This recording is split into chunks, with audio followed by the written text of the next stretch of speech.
Hello दोस्तों। आज अपन बात करेंगे चैप्टर नंबर 12 मिनरल न्यूट्रिशन। जैसा कि आपको पता है कि हम हिंदी और इंग्लिश के एनसीईआरटी में कंपैरिजन करते हैं। चैप्टर 12 में अपन टोटल 13 ऐसे पॉइंट के बारे में बात करेंगे जिसमें जो कि या तो हिंदी की एनसीईआरटी में नहीं दे रखे बट इंग्लिश के एनसीईआरटी में दे रखे, या फिर जो हिंदी की एनसीईआरटी में गलत है पॉइंट और इंग्लिश के एनसीईआरटी में जो सही दे रखे हैं उसके बारे में बात करते हैं। एक एक करके इन पॉइंट के बारे में अपन डिस्कस करेंगे। चलो तो फिर अपन शुरू करते हैं। पहले पैराग्राफ में आप देखो तो इसमें लिखा हुआ है कि सभी जीवों की जो मूलभूत आवश्यकता होता है उसके बारे में लिखा हुआ है कि वृद्धि एवं विभेदन के लिए वृहद अणु जैसे कि कार्बोहाइड्रेट, प्रोटीन, वसा एवं खनिज लवणों की अनिवार्यता होती है। इसी को आप इंग्लिश के एनसीईआरटी में देखो तो यहाँ पर लिखा हुआ है कि they required macromolecule such as carbohydrate, protein and fat and water and mineral for their growth and development. Hindi की एनसीईआरटी में क्या किया है कि इन्होंने जो ये खनिज है इसको भी मैक्रो मॉलिक्यूल में रख दी है, जबकि आप इंग्लिश के एनसीईआरटी में इसको पढ़ो तो लिखा हुआ है कि मैक्रो मॉलिक्यूल में तीन कौन कौन से, कार्बोहाइड्रेट, प्रोटीन और fat and water and mineral, ये अलग से हैं। ठीक है, तो हिंदी की एनसीईआरटी में आप क्या करो कि जो हिंदी में यहाँ पर ये लिखा हुआ है कि कार्बोहाइड्रेट, प्रोटीन, वसा तथा खनिज एवं जल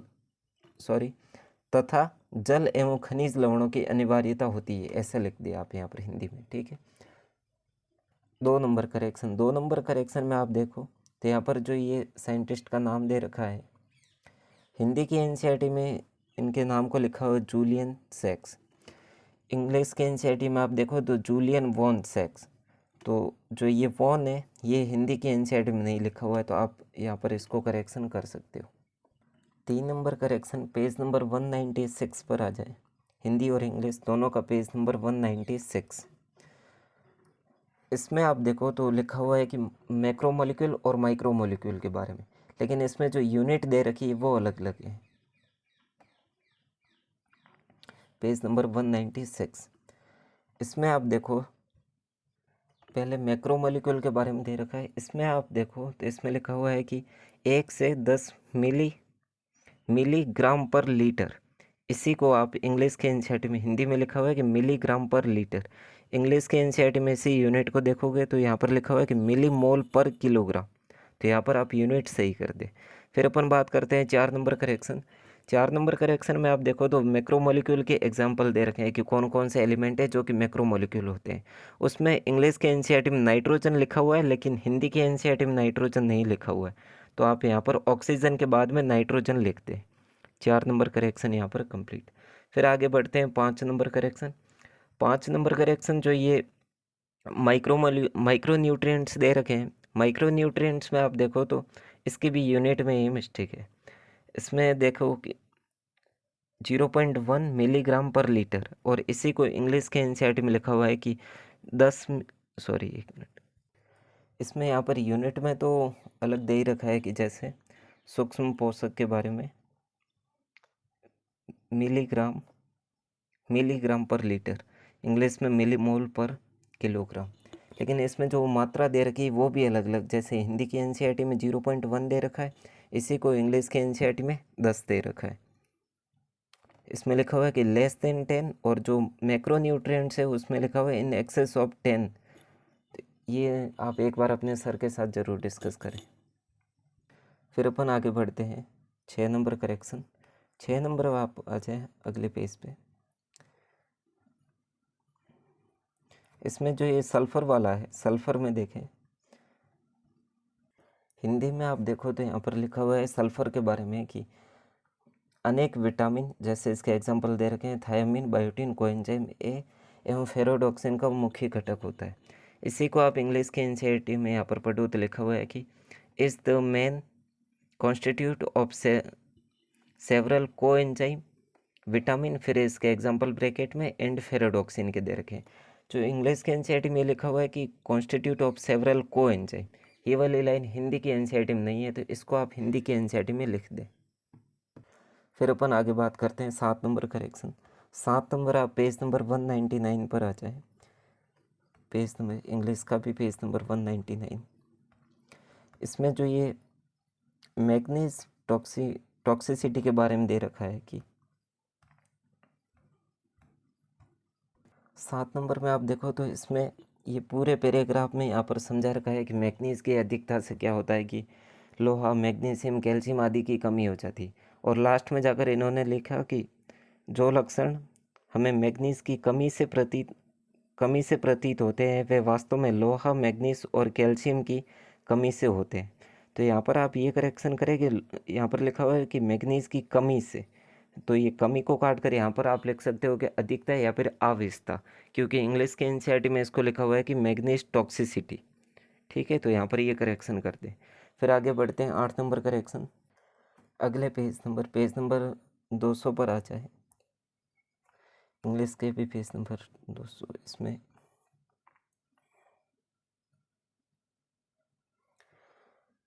इसमें आप देखो तो हिंदी के एनसीईआरटी में यहाँ पर लिखा हुआ है कि फसलों को खनिज की कमी को पूरा करने के लिए उसको उर्वरक की आवश्यकता होती है।